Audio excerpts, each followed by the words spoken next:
O primeiro e maior filme de animação já lançado no mundo, Branca de Neve e os Sete Anões, é um marco cultural. Um filme tão bem feito em todas as suas instâncias que é considerado hoje um tesouro americano. Com um roteiro simples, o filme foi capaz de emocionar e transformar o que conhecemos hoje como animação. Nessa própria abertura eu grito, eu faço questão: viva Branca de Neve e os Sete Anões!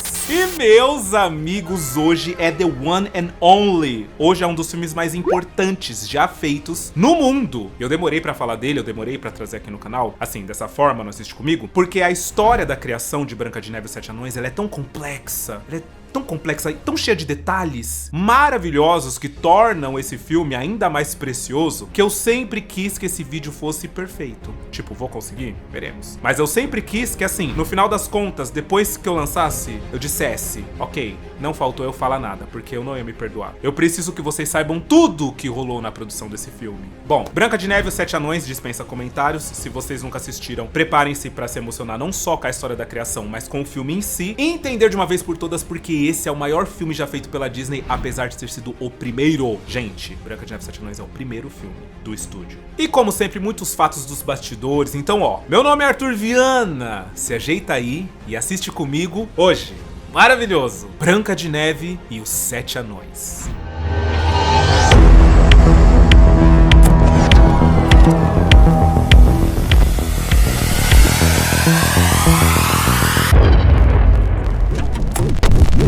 Bom, já vamos começar com curiosidade, porque existe uma pré-produção, na verdade um pensamento a respeito da criação de Branca de Neve já lá atrás, em 1933, quando o Walt Disney, ele produzia uns curtas-metragens chamados Silly Symphony. E tipo, antigamente, gente, desenho animado era o seguinte: você exibia desenho animado antes de filmes que eram lançados na época, né, nos anos 30, no cinema. Então o pessoal ia, dava um pouco de risada com desenho animado bobo ali, e desenho animado sempre era bobo, tá? Sempre umas tramas muito curtinhas, porque as pessoas, elas não tinham paciência. Mas o Walt Disney, ele queria explorar um pouco de fantasia. Ele sabia que dava pra trazer a fantasia das histórias infantis pro mundo dos desenhos animados. E isso tudo na cabeça dele. Porém, o Walt Disney queria que o estúdio fosse maior, crescesse, se tornasse um mega estúdio. Então ele pensou que criar um longa-metragem de animação seria uma boa. Porém, ó, quietinho, porque não existia a probabilidade de alguém um dia imaginar um longa-metragem de desenho animado. Não, isso não existe. Gente, isso não existe. Bom, em 1933, ele lançou então Os Três Porquinhos, que é conhecido até hoje, né? É um desenho que todo mundo conhece até hoje. E foi um sucesso.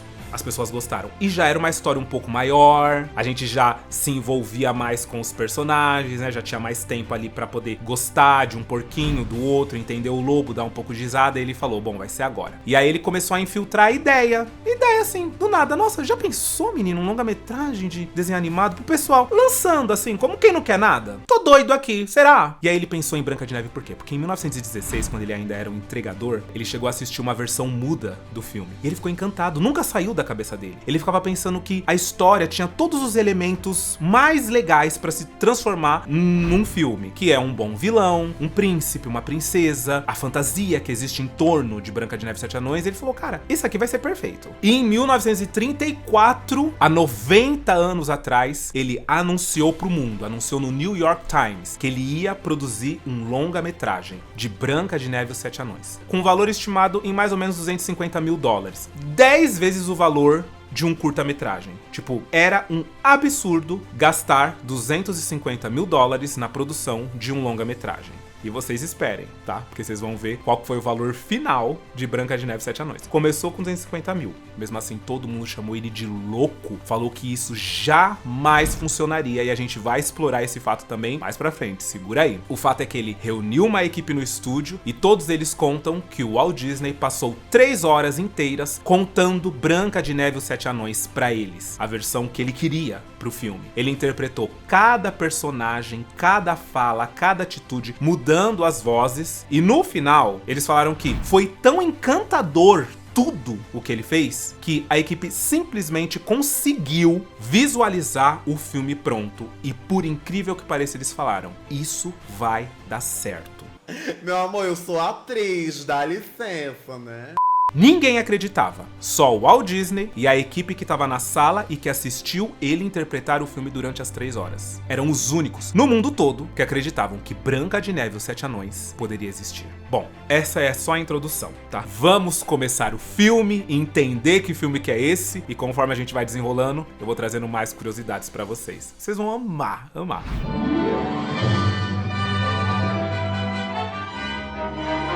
Bom, o filme começa com uma música icônica e logo nos créditos nós vemos um agradecimento do próprio Walt Disney para a equipe que sem ela o filme não conseguiria existir. E por que ele fez questão de agradecer de fato essa equipe? Porque, gente, foi turbulento o andar, o processo de criação desse filme. Houveram desistências, gente que saiu, gente que voltou, gente que xingava ele de louco, mas estava ali empenhado no processo. O Walt Disney chegou a hipotecar a própria casa, ele hipotecou tudo que ele tinha em troca, né, de dinheiro, sabendo que teria retorno para poder pagar tudo. Se não desse certo, ia ser a ruína do Walt Disney Pictures, assim. Tipo, o Walt Disney tava começando, não ia nem começar, já ia acabar, porque eles não iam conseguir se manter. Então ele agradece de coração e assina, né? Aquela é a assinatura do próprio Walt Disney em agradecimento à equipe. Bom, a primeira imagem que nós temos, então, é de um livro de contos de fada, porque é da onde o Walt Disney bebeu todas as suas referências. Ele era muito apaixonado pelos contos dos irmãos Grimm, contos de fada no geral, e ele queria que começasse com um livro, pra enfatizar o Era Uma Vez, sabe? E esse livro ele se tornou uma relíquia, tá? Sempre que tem exposição da Disney em algum lugar, esse livro sempre é exposto. O livro original de Branca de Neve e os Sete Anões. Eu fico arrepiado todas as vezes e, óbvio, né, que eu tenho o grande sonho de um dia ir em alguma dessas exibições, onde tem que eles levam esses itens valiosos dos arquivos do Walt Disney e ver ao vivo esse livro. Meu sonho. Seria meu sonho? Um dia eu ainda realizo. E trago pra vocês no canal, hein? Vai ser tudo. Ai, que delícia! E quando o livro se abre, ele diz que Branca de Neve vivia aos cuidados da rainha e que a rainha era muito vaidosa e todo dia perguntava pro espelho quem era mais bela. Bom, ela vendo que a Branca de Neve podia um dia exceder a sua beleza, né, ficar mais bonita que ela vestiu a menina igual uma mendiga, cheia de trapo do castelo, obrigou ela a trabalhar como criada e deixou ela longe de ficar bela, bonita, para que o espelho nunca dissesse que ela é a mais bonita. E foi isso, enquanto o espelho respondia, tu és a mais bela, a Branca de Neve estava salvo. Mas aí teve um dia, né, meus amigos, que a coisa mudou. E uma coisa interessante que a gente pode perceber aqui é que em todas as adaptações de Branca de Neve, os produtores, os diretores, eles sempre adaptam a história da Branca de Neve em si, né? Mostra o pai, a mãe morrendo, né? Na verdade, a mãe grávida, desejando uma menina branca como a neve, com a boca vermelha, com o cabelo preto como a madeira da janela, e aí morrendo, e aí o pai se casando novamente, a rainha, a madrasta olhando pra Branca de Neve, achando que ela um dia vai ficar muito bonitinha, né? Já ficando... E aqui nós não temos o background. Eu acredito, tá, que o Walt Disney, ele não quis montar esse background porque ele ia dar um ar de desenho animado, de desenho encantado, sabe? A rainha, o rei, com a filhinha e a rainha morre e tal. Ele não queria. Eu sinto que ele queria que o lance cinematográfico, o lance desse filme de desenho animado parecer real, parecer um filme mesmo, já começasse tenso. Então, a primeira cena, depois, né, da história contada ali no livro, ela já é tensa. A cinematografia do castelo, né, ir entrando, assim, inclusive foi o Walt Disney que inventou isso, tá? Ele inventou essa máquina que dá perspectiva pro desenho, porque antigamente não existia, onde ele divide o desenho em várias camadas, e aí quando ele movimenta a câmera, essas camadas vão se movendo como se fosse realmente uma paisagem real. É ele que inventou isso. E aí a gente tem uma panorâmica do castelo, depois da sala da rainha, do espelho, e depois a rainha vindo e falando com o espelho. E vem pelas trevas, eu te convoco. Fala! E é uma cena muito... A música envolve a gente, o clima parece que tem um suspense, parece que tem até um certo terror, né? A primeira cena do filme, ela já é muito impactante visualmente e envolve a gente com uma vibes de suspense, mistério e terror. O que é que tá acontecendo, né? Que loucura essa rainha. Bom, ela invoca o espelho e o espelho finalmente diz, e olha só, o espelho fala uma coisa interessante, né? Ele fala, existe uma garota com tanto encanto e suavidade que eu digo, ela é mais bela do que vós. Isso deixa muito claro, tá, pra quem ainda não entendeu, que Branca de Neve não se trata da beleza externa, não somente da beleza externa. é a beleza interna. É o ser Branca de Neve que a faz a mais bela de todas, e não só esteticamente. Com tanto encanto e suavidade que eu digo, ela é mais bela do que vós. Tanto que, antes dele falar o nome Branca de Neve, a rainha fala, pior para ela, revela o seu nome. Ela fala com ar de quem já ouviu essa frase antes.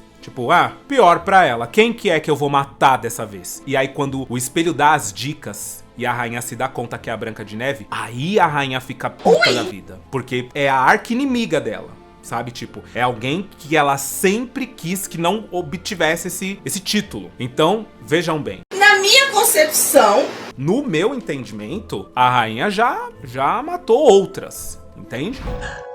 Branca de Neve.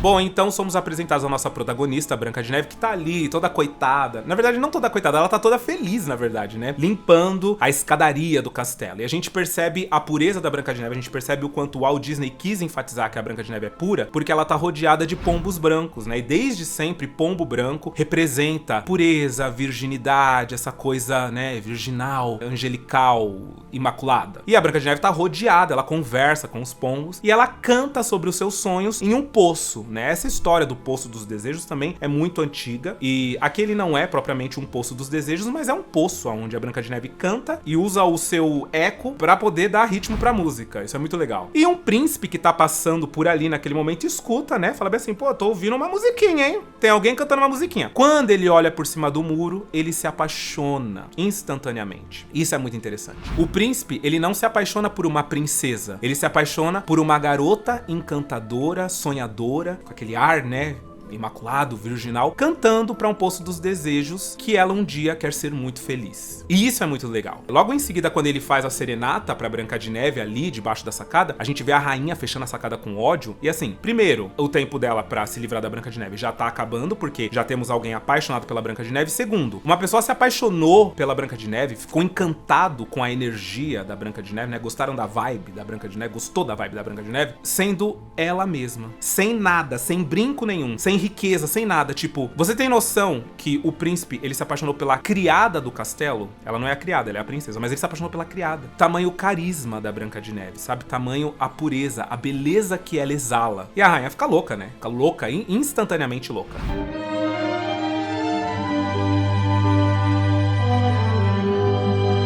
Bom, a rainha contrata um caçador e fala que quer que ele mate a princesa, e como prova de que ele realmente matou, ele traga o coração dela numa caixinha, né? E que se ele não fizesse, quem ia morrer era ele. Então assim, cada um dos caçadores que eu chamasse fala bem assim, eu não consigo matar a princesa, então você vai morrer. Porque daqui, com essa informação, você não sai também, meu amor. O fato é que a rainha pede o coração da Branca de Neve, né? E por que o coração? Porque o coração desde sempre representa a bondade das pessoas, né? Quando a pessoa fala bem assim, olha, ela é uma pessoa de bom coração, quer dizer que ela é bondosa, ela faz as coisas, ela é pura, ela não tem maldade. Porque a rainha podia pedir, eu quero que você me traga o cabelo da Branca de Neve, escalpela ela. Não, eu quero que você me traga os olhos dela, tira os olhos dela. Quero que você me traga a pele do rosto. Mas isso não garantiria que o espelho não diria que a Branca de Neve ainda é a mais bela. E a rainha sabia disso. Não é só a beleza, é o coração desse caralho dessa menina.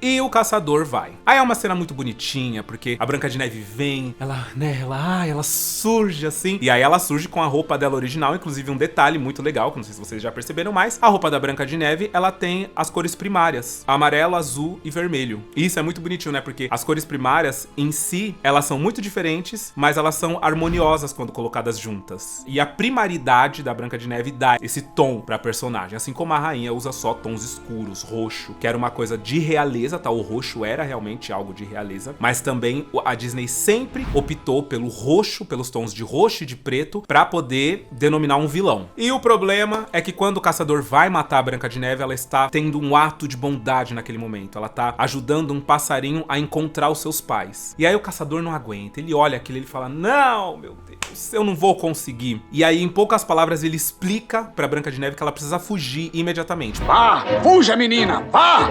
Para bem longe! Esconda-se na floresta! Corre pra floresta, vai embora. Ela é maldosa, ela é invejosa, ela quer você morta e tal. E a Branca de Neve foge pra dentro da floresta. Bom, e aí nós temos um lance psicológico muito interessante. Porque quando a Branca de Neve ela entra nessa floresta, ela vê um filme de terror. Os troncos das árvores parecem rostos prestes a engolir ela. Os galhos parecem garras que estão puxando ela, né? Fazendo com que ela não consiga escapar. Ela cai na água e os troncos que estão ali, né? Os pedaços de madeira que tá flutuando na água se tornam uma espécie de jacaré, crocodilo, prestes a atacar a princesa. Ela sai correndo, é um vendaval, é uma ventania. É uma cena literalmente muito assustadora, né? Tem muitas crianças que se assustam com essa cena de Branca de Neve. E num contexto psicológico, a gente pode entender também que Branca de Neve é sobre autodescoberta. A própria Branca de Neve representa a expansão de consciência de um ser humano. Então, ela acabou de sair do castelo, que é um lugar completamente seguro pra ela, e adentrou em uma floresta, que é algo completamente novo, é algo completamente fora da zona de conforto dela. E o primeiro impacto que ela tem com isso são todos os seus demônios, são todos os seus medos, incertezas, inseguranças saindo naquele momento. E por que podemos interpretar que seja isso? Porque logo em seguida, quando ela começa a chorar, né, e ela despeja, né,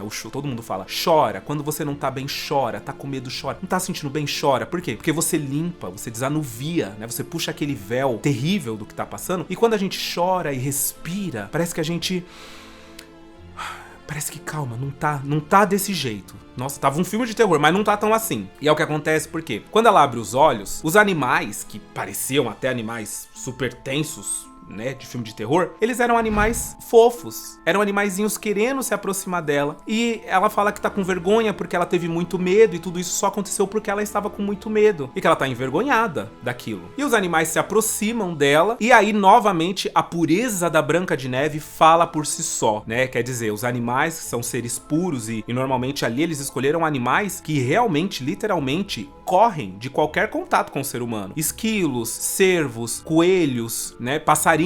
E ela simplesmente interage com eles, eles chegam perto dela. E em seguida ela fala que ela precisa de um lar, se eles poderiam ajudar ela a encontrar um lar, porque ela não conseguiria viver como eles na natureza. Até gostaria, mas não conseguiria. E eles dizem que sim. Então eles começam a guiar ela até a Casa dos Anões. E aí que tá o lance psicológico da floresta, porque dessa vez ela conhece uma floresta completamente diferente da que ela acabou de ver. Ela vê uma floresta bonita, uma floresta com cores vivas, uma floresta encantada, com luz do sol, com riacho, com flores, frutos, árvores, folhas, coisa mais maravilhosa do mundo. Então quer dizer, cadê aquela floresta horrível que você acabou de passar por ela? Ela não existe. E isso mostra pra gente que a realidade, ela é baseada nas nossas expectativas. A realidade pode ser muito mais bonita do que a gente espera quando a gente espera que ela seja. Assim como ela pode ser um filme de terror se a gente tá com medo, inseguro e achando que aquilo é um filme de terror, entendem? Eu acho o máximo isso, acho o máximo ver Branca de Neve, além, né, do toque cinematográfico, além de tudo o que ele representa pro cinema em si, pra sétima arte, também psicologicamente, até porque vocês sabem que o Walt Disney, né, ele era bem envolvido com várias coisinhas de autoconhecimento, de coisas que naquela época, né, não existia, naquela época era só a religião que regia o mundo, mas ele era de coisinhas, então ele tinha consigo conhecimentos alquimísticos, outras paradas. E ele colocou tudo em Branca de Neve, tá? Bom, ela encontra a Casa dos Anões e é a coisa mais fofa dessa vida, né? Essa casa desses anões. E do ponto de vista psicológico também, a Casa dos Anões pode representar, de certa forma, o interior da Branca de Neve, né? Quando ela entrou nessa jornada de autoconhecimento, ela vai se conhecer por dentro. Então, quando ela chega, apesar da casa ser habitada pelos anões, ela tá completamente empoeirada, né? Ou seja, existe vida aqui, mas é como se não existisse. Porque tá uma sujeira, tá uma bagunça, tá um caos completo. E o que ela pensa? Bom, vou arrumar tudo isso. Independente de não saber quem é que mora aqui ou que hora que as pessoas que moram aqui vão chegar, eu vou arrumar tudo isso. Do ponto de vista psicológico, é a própria Branca de Neve arregaçando as mangas e cuidando do seu psicológico e se entendendo. Então, junto com os animaizinhos, que foi quem trouxe ela para aquele lugar, ela limpa a Casa dos Anões com uma canção muito legal. Pra quem vai trabalhar,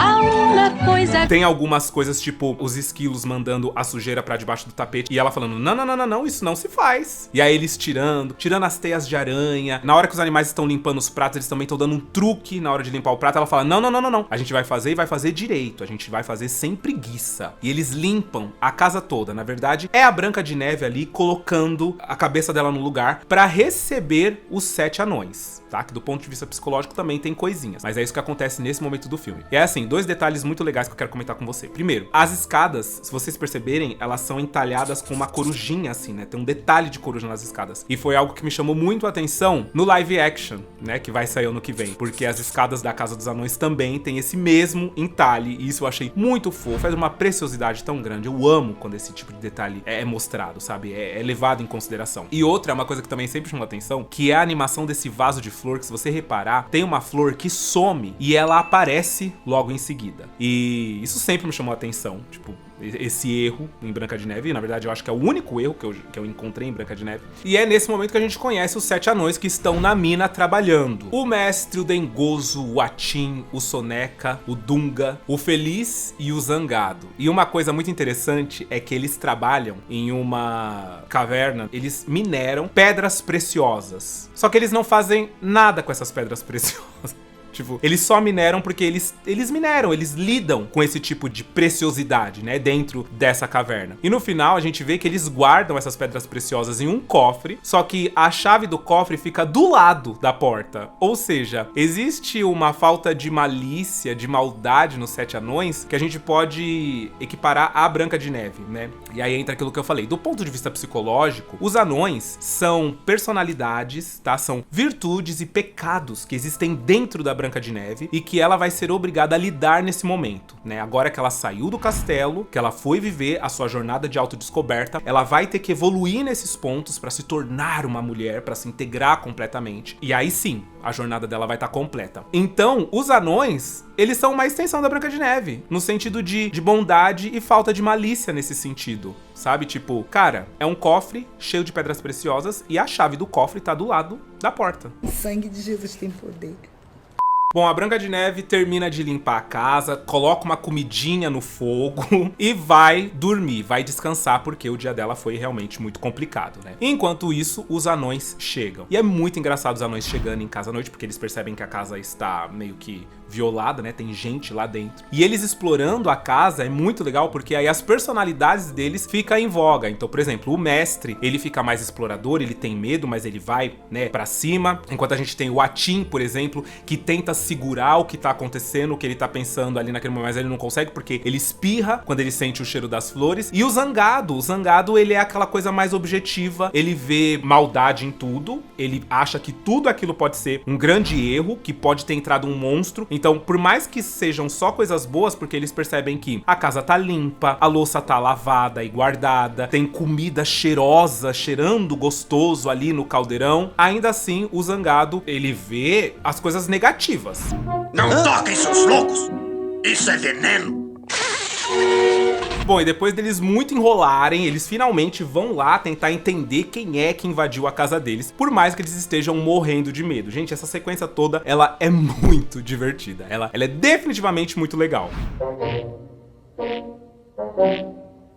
Olhem! O chão está varrido. Eles sobem, se assustam, porque a Branca de Neve meio que boceja na cama deles, então eles acham que é um monstrão. Mas quando eles puxam, eles se deparam com uma linda princesa. O Dengoso ainda fala, nossa, parece até um anjo. Eu amo o Dengoso. Pra mim, ele é o mais... Ele é Perfectus.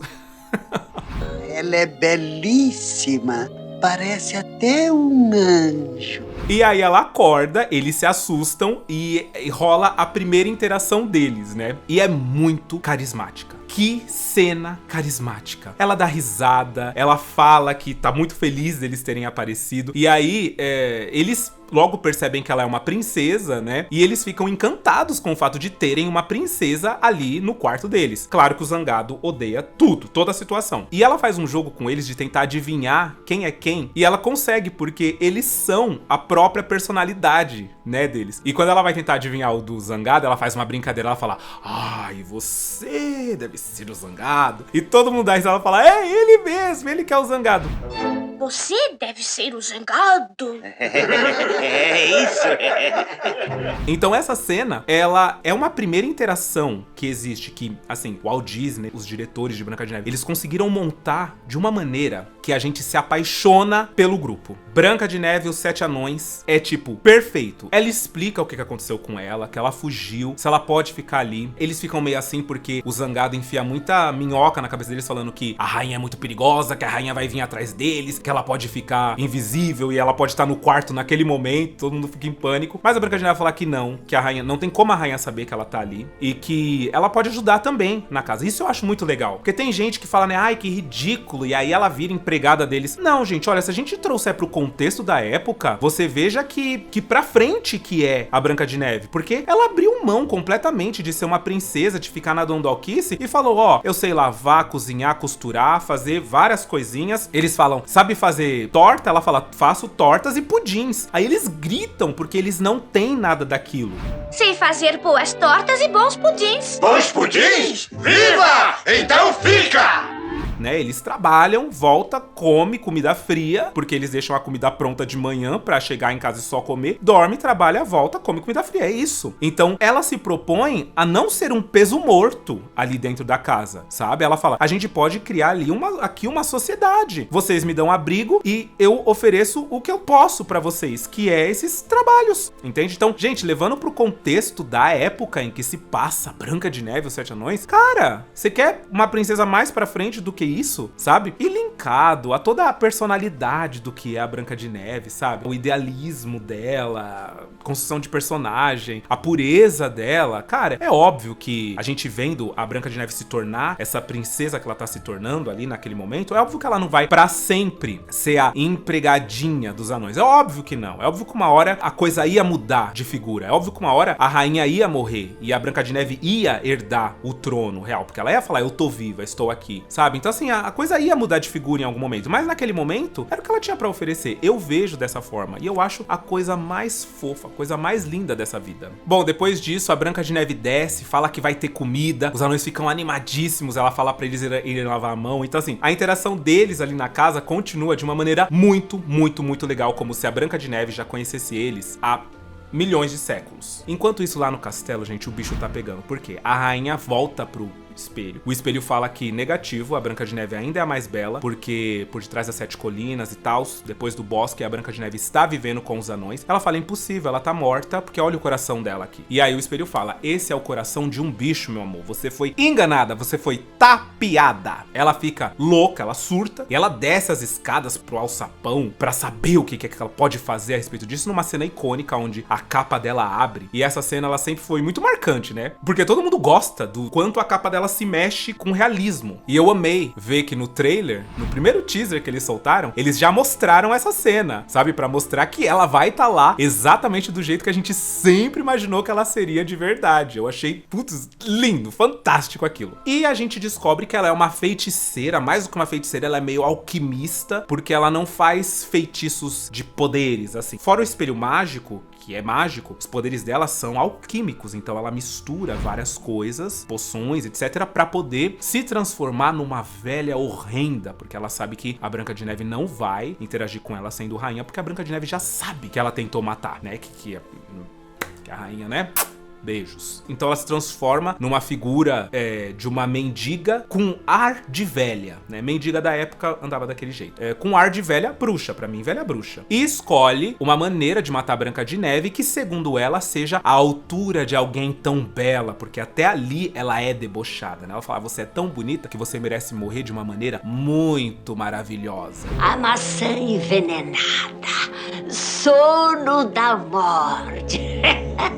E ela escolhe a maçã envenenada. E é muito legal a escolha da maçã, porque ao longo dos anos a maçã, ela tem sido símbolo, de certa forma, de coisas relacionadas à magia, né? Tem muita magia envolvendo maçã, magias de verdade. A maçã também é um símbolo, né? O símbolo do pecado original lá de Adão e Eva, é o símbolo, é o fruto do conhecimento. Então, eu acho muito interessante eles terem escolhido, né? Os próprios irmãos Grimm terem escolhido a última morte da Branca de Neve com algo tão carregado de simbolismo. E no caso da Disney, né? A Disney não não utilizou as 3 mortes originais que existem, porque a rainha tenta matar a Branca de Neve sufocada com um laço que aperta a barriga dela até ela ficar sem ar, tenta matar ela com um pente envenenado e depois com uma maçã. A Disney abriu mão de tudo isso e colocou a rainha indo atrás da Branca de Neve apenas com a maçã. Então a maçã torna-se o grande símbolo de Branca de Neve e os 7 Anões da Disney. Enquanto isso, na Casa dos Anões, meu amor, tá uma festança, porque tá uma...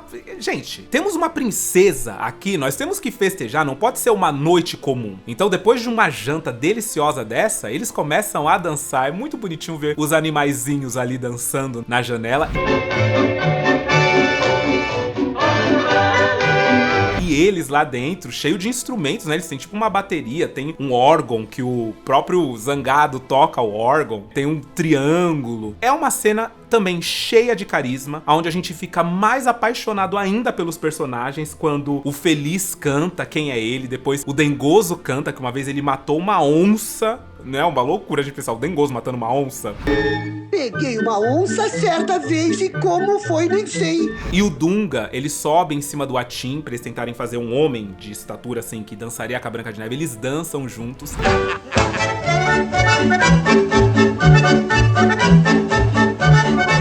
E sem dizer que pra mim tem um peso emocional, porque quando eu era pequeno, eu assistia muito Branca de Neve, né? E eu vou, né, revelar algo aqui pra vocês. Eu fingia que eu era a Branca de Neve. Sem militância aqui também.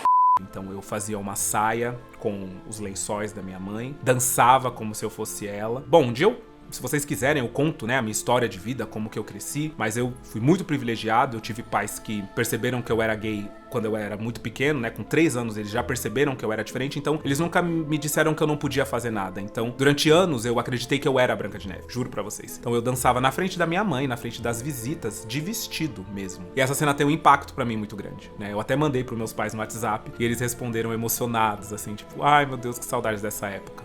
Então é muito fofo pra mim, me emocionou assistir. Essa cena tem um peso muito legal.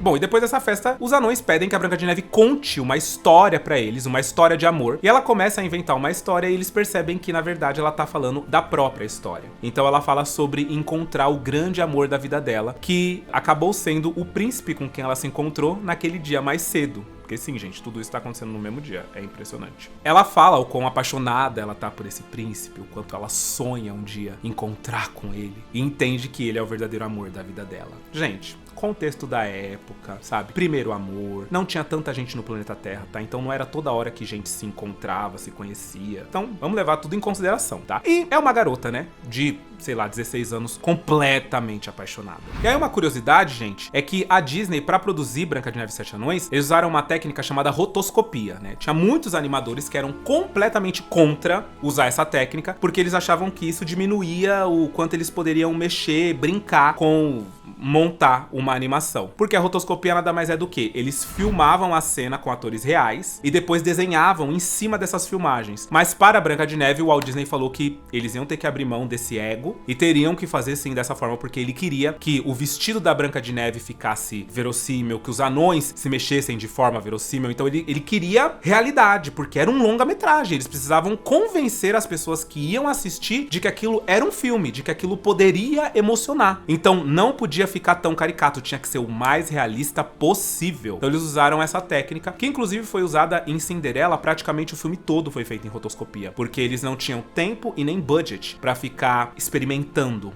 como fazer o filme acontecer, né? Eles não tinham dinheiro, então eles não podiam errar. Então filmaram o filme todinho e desenharam em cima. É babado? Vocês sabiam disso? É babado. Bom, no castelo a rainha termina de fazer a poção, mergulha a maçã, tira, vira uma maçã maravilhosa, vermelha. Ela fica preocupada que pode haver um antídoto, e aí quando ela vai ver, o antídoto seria o beijo do amor verdadeiro. Poderia acordar, né? The First Love Kiss. Ela dá risada, fala que não vai acontecer porque os anões são tão burros que eles vão achar que ela tá morta e vão enterrar ela viva, tá? Porque a maçã não mata a Branca de Neve, tá? Deita ela no sono da morte. Aí com isso, os anãos vão enterrar ela viva. E aí sim ela vai morrer. Olha a vilania desse filme. Olha o quanto esse filme, ele é de fato pesado. Assim, É um grande clássico, né? É um clássico infantil, mas ele é pesado, assim. E eu só fui entender isso mais velho, tá, gente? Quando eu era pequeno, essas cenas, elas não faziam tanto sentido na minha cabeça. O que ela falava não fazia tanto sentido na minha cabeça. Depois de velho, eu fui entender o quão má, de fato, é essa rainha da Branca de Neve.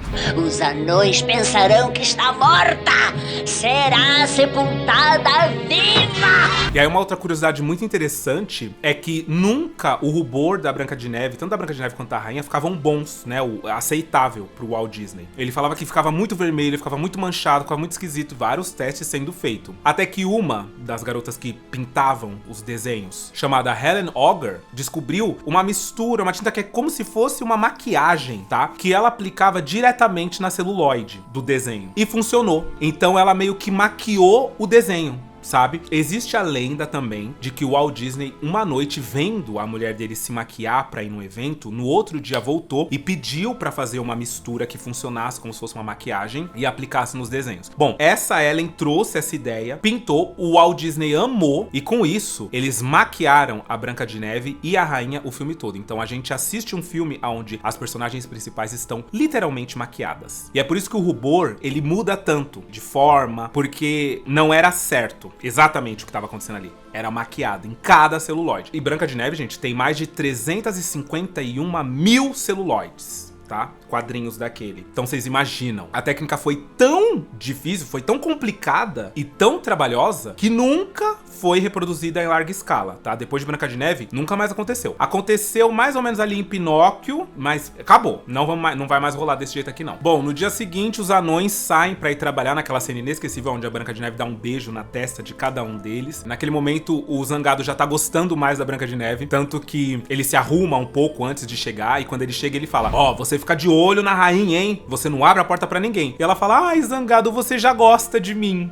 Ela fica encantada com isso. Eles vão trabalhar e lá vem a bruxa, né? A rainha que tá de velha, ela vem resmungando. Tem dois abutres que olham pra ela e seguem ela. Eles percebem, na verdade, assim, abutre normalmente é um agouro de morte, né? Porque eles entendem quando uma pessoa vai morrer. Dizem, né, que se você tá no deserto, por exemplo, e você percebe que tem abutres seguindo você, é porque você tem pouco tempo de vida, porque o abutre, ele consegue identificar quem vai morrer. E depois que a pessoa morre, o abutre come a carcaça, né? Então eles seguem essa velha. Bom, a Branca de Neve tá fazendo uma torta, muito feliz na casa dela, quando a véia aborda ela pela janela. Ela não tem maldade nem nada, então quem vê a maldade ali, na verdade, são os animais, que são tão puros, né, que é incrível que eles tenham visto a maldade e a Branca de Neve não. Isso dá a ideia pra gente de que a Branca de Neve chega a ser mais pura que os próprios animais. Eles tentam atacar a véia, só que não funciona porque a Branca de Neve, muito bondosa, ela não tá vendo maldade, malícia na velha, então ela espanta, né, os passarinhos, manda a véia entrar, dá água pra véia. E os animais, vendo que a Branca de Neve tá sendo incapaz de perceber que existe perigo ali, de ter esse meio que preconceito contra aquela velha, porque é isso, a Branca de Neve, ela é livre de preconceitos, ela é pura, não tem jeito. Que os animais, eles simplesmente decidem que eles vão atrás dos anões, porque os anões vão conseguir salvar a Branca de Neve. Então, lá vai os animais atrás deles. Bom, aí começa uma das sequências mais tensas do filme, porque é aquele momento da corrida contra o tempo,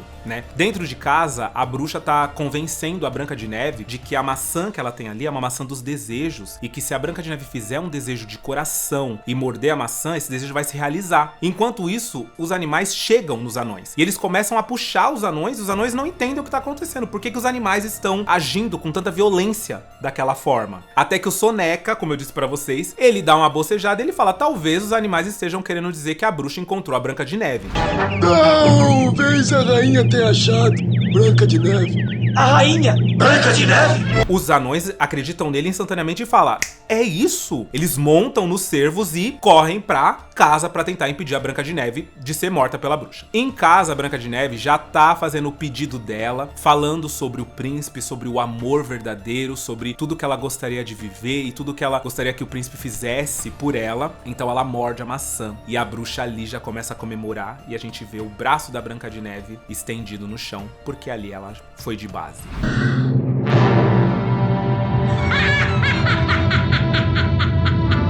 A bruxa comemora horrores o que tá acontecendo. E o tempo, que tava muito bonito, né? Tava, nossa, um céu, um sol, cores, fica cinza e começa uma tempestade horrorosa. A bruxa sai da casa da Branca de Neve e os anões já estão vindo. Vendo aquela tempestade piorar, ela corre pro morro e os anões vão atrás dela, porque eles nem entenderam o que tá acontecendo, mas como ela tá correndo, vamos pegar ela. Ela sobe esse morro, a tempestade vai ficando cada vez pior e os anões vêm atrás dela. Ela começa a tentar empurrar uma pedra pra esmagar os anões. Mas aí entra a ironia do destino, né? A ironia do destino é colocada aqui nesse filme. Por quê? Um raio cai e atinge as rochas bem no trecho em que ela tá de pé, fazendo com que ela caia. E a rocha que ela ia jogar nos anões caia e esmague ela.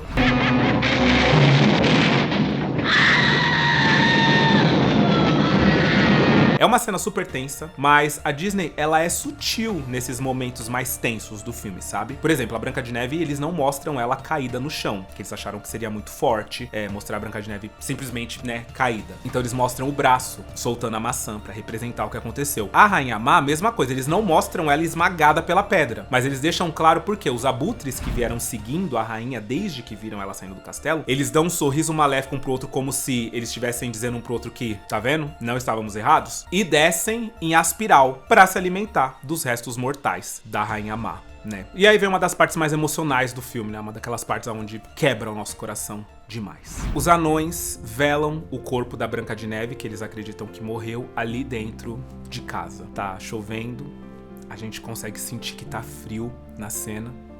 E o choro dos anões, o jeito como eles se contêm na hora de chorar, o silêncio da cena, as velas acesas ali, aquela meia luz, é tudo tão triste, é tão triste. O filme conseguiu ser tão carismático, né? Criar tanto carisma entre o público e os anões e a Branca de Neve, e eles comunidade, que ver a tristeza dos anões velando o corpo da Branca de Neve, as lágrimas, o Dunga chorando, até o Zangado chorando muito, é tão triste, é triste. A história conta que os anões acharam que ela estava tão bonita que eles não tiveram coragem de enterrá-la. Então eles construíram o esquife de cristal para ela e colocaram ela deitada nesse esquife para ficar ali. E todo dia eles iam olhar para ela. Até que um dia um príncipe que estava à procura da sua amada, que ele viu uma vez só, soube da história de uma garota, de uma garotinha que estava deitada em um esquife de cristal e foi atrás ver se podia ser, né, a garota por quem ele se apaixonou naquela manhã. E quando ele chega, é ela.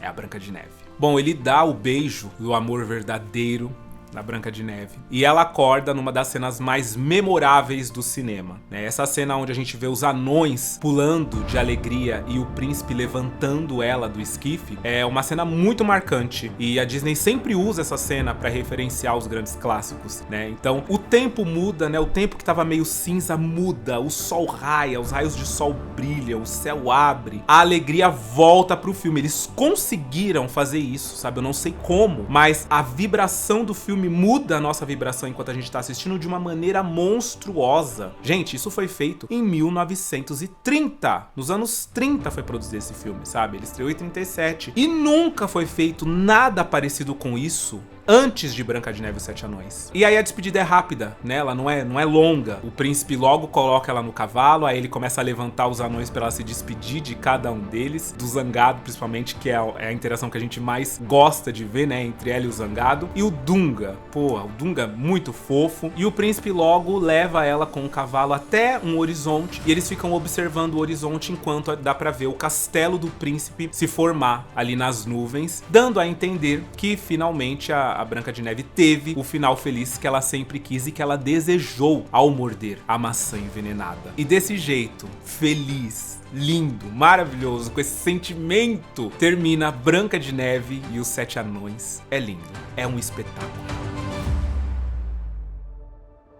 Bom, gente, o que Hollywood falava de Walt Disney na época, né, do próprio Walt Disney, era a loucura do Disney, né, a loucura insana em que ele estava se enfiando, porque todo mundo dizia que era impossível assistir um desenho animado por mais de 1 hora. Todo mundo dizia que essa seria a ruína do Walt Disney. Isso porque o filme era para ter custado um pouco mais de $200 mil. No final, ultrapassou $1,4 milhão. Teve uma hora que o Walt Disney, ele hipotecou tudo que ele tinha. Ele hipotecou a casa, o estúdio, tudo, pra ter dinheiro. E o dinheiro acabou mesmo assim, eles precisavam finalizar a Branca de Neve. Ele foi até um banqueiro que não queria dar o dinheiro pra ele, porque não entendia o que era o que ele tava tentando fazer, sabe? Ele passou horas tentando convencer o banqueiro e o banqueiro falava, tá, mas eu não entendo. Um filme de desenho animado, isso não faz sentido. Não existe, isso não existe. Não tem como eu financiar uma coisa que não existe. E aí o que ele fez? Ele pegou uma parte do filme que estava finalizada, levou pro banqueiro e sentou com o banqueiro e pediu pra ele assistir, pra que ele entendesse o que é que ele tava produzindo. O banqueiro ficou tão encantado, ele ficou tão maravilhado com o que ele viu. Ele disse que aquilo ia mudar o mundo pra sempre, que o Walt Disney estava fazendo algo que nunca mais as pessoas se esqueceriam do nome dele, e que ele confiava de que o Walt Disney ia fazer uma bilheteria gigantesca. As pessoas não estavam preparadas para Branca de Neve e os Sete Anões. As pessoas iam simplesmente sucumbir. E foi o que aconteceu. Na noite de estreia, muitas personalidades apareceram para poder debochar do que o Walt Disney tinha feito, para poder realmente avacalhar. Todos os principais meios de comunicação estavam lá para assistir a loucura de Walt Disney. Um desenho animado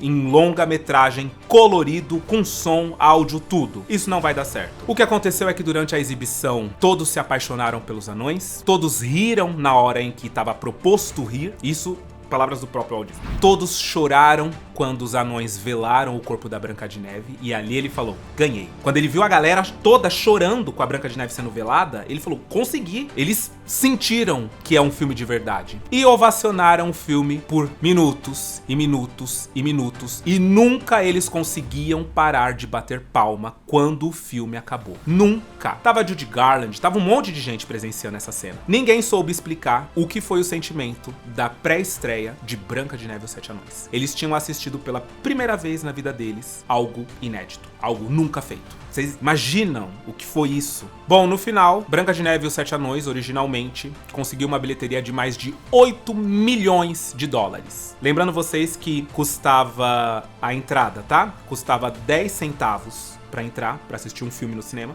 10 cents, né, de dólar. E se eu não me engano, a meia era 5 cents de dólar, assim, mas não passava de 10 cents pra assistir um filme no cinema nessa época. 10 centavos.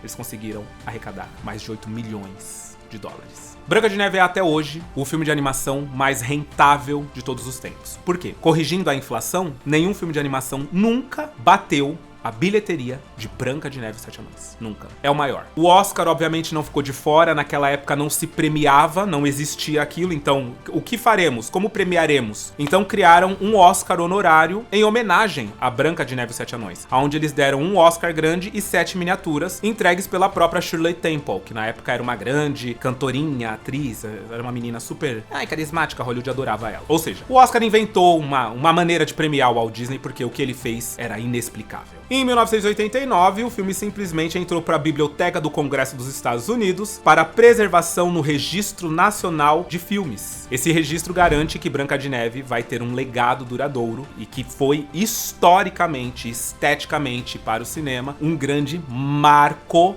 no mundo. Isso é Branca de Neve e os Sete Anões, meus amigos. Depois desse vídeo, eu espero que todos vocês que chegaram até aqui compartilhem, né, pra todo mundo saber que história maravilhosa foi essa. Deixem um like. Eu pretendo trazer todos os clássicos da Disney, tá? Aqui. Assim como eu trago, né, as séries, eu trago sagas, Poltergeist, Chamado. Eu pretendo fazer também uma playlist só com os grandes clássicos da Disney. E eu acho que todo mundo merece saber o que foi Branca de Neve e os Sete Anões. Todo mundo merece saber o que foi a loucura do Disney, que mudou pra sempre a maneira que a gente assiste cinema. Ele foi muito louco, muito visionário. Até o fim da vida ele foi muito visionário.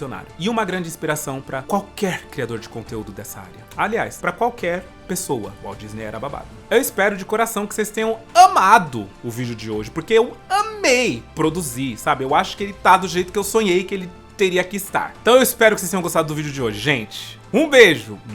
E até o próximo vídeo.